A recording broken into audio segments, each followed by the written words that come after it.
a local single-payer initiative. So I think that we should work to make environmentally sustainable communities, economically sustainable communities. All of our economics needs to be local. We send our money to DC, we send our money to New York City. We're debt slaves to the banks for our entire lives. Bank of America, Goldman Sachs, last quarter, they both posted record profits. Record profits because they got trillions of dollars. Trillions of dollars the banks got while we're suffering. We're losing our jobs, we're losing our homes.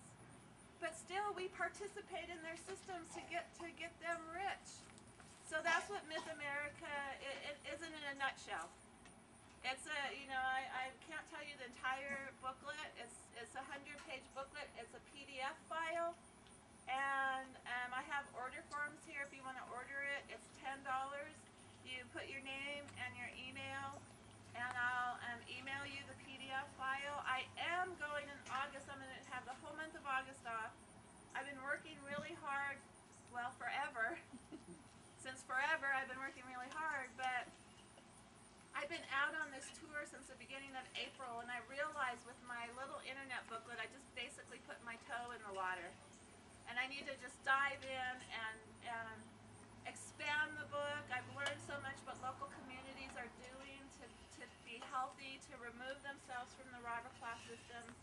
So what I basically think is ineffective for us to attack them head on. So I think the revolution has to be very subversive and undermine the system.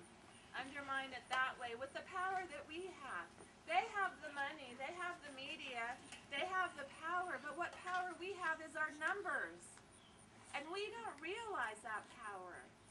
You know, we want to stay isolated in our little pods as isolated as we can without creating community. Myth America is about recreating community.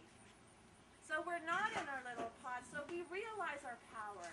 They've stratified us for so long. TV has contributed to the stratification, the fear to walk out in our neighborhoods. They don't want us gathering in our local pubs or talking to our neighbors across the fence, because if we do, we can foment revolution. We can say, oh wow, this system really isn't working for us. This system is working for them, but it's not working for us. So that's what Myth America is about. If you do order my book today, I have the front page that I can sign for you, because whenever anybody meets an author, they always want something signed. And I have another book here. It's my first book. If you want to buy that book, that's also $10. And I just want to say one other quick thing, is that I just want to walk up to people and say hello. These wars are still going on. You know, there's no change in Iraq, and Afghanistan is getting worse. Pakistan, Iran, they've given Israel the green light to attack Iran, and Israel is amassing forces to do that. Nothing has changed.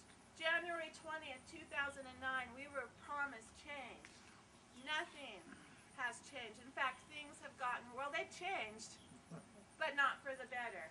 You know, he didn't say if he was promising good change. He just said change. So what we have to realize is that it's not, for 8 years, we loved to hate George Bush. And don't say you didn't, because you loved to hate George Bush, as did I. And now we have a different paradigm.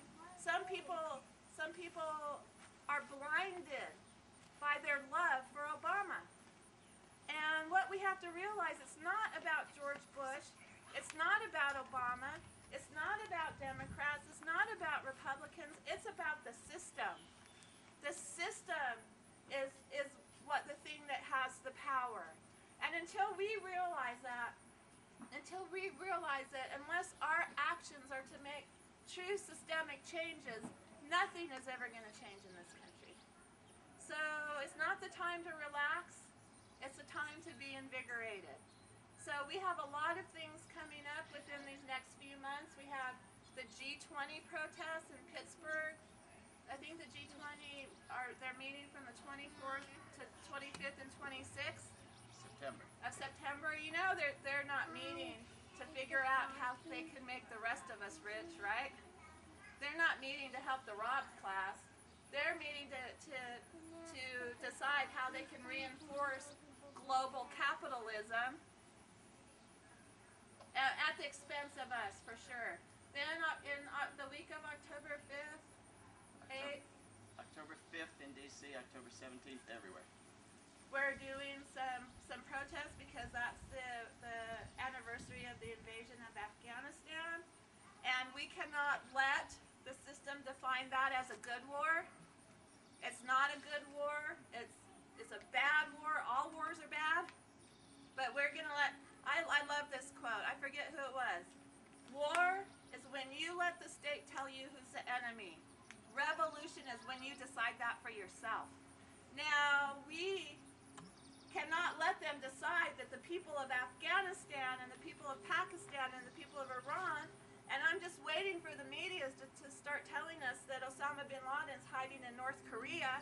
We cannot keep allowing the system to define who's our enemy, because that's bullshit.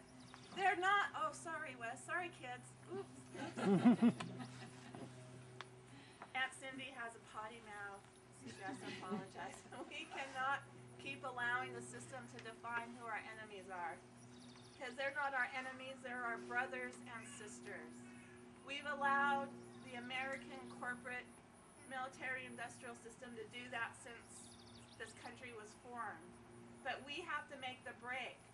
We keep ourselves chained to the system. They don't keep us chained to it. We keep ourselves chained. And we have the key. And the key is community, and the key is revolution. So again, thank you for being here. I'll be, my books are up front if you guys want to check it out, or if you want to ask any questions. It's a beautiful day, and I again want to thank David for all David's hard work to help us with accountability and peace and everything. Thank you, Cindy.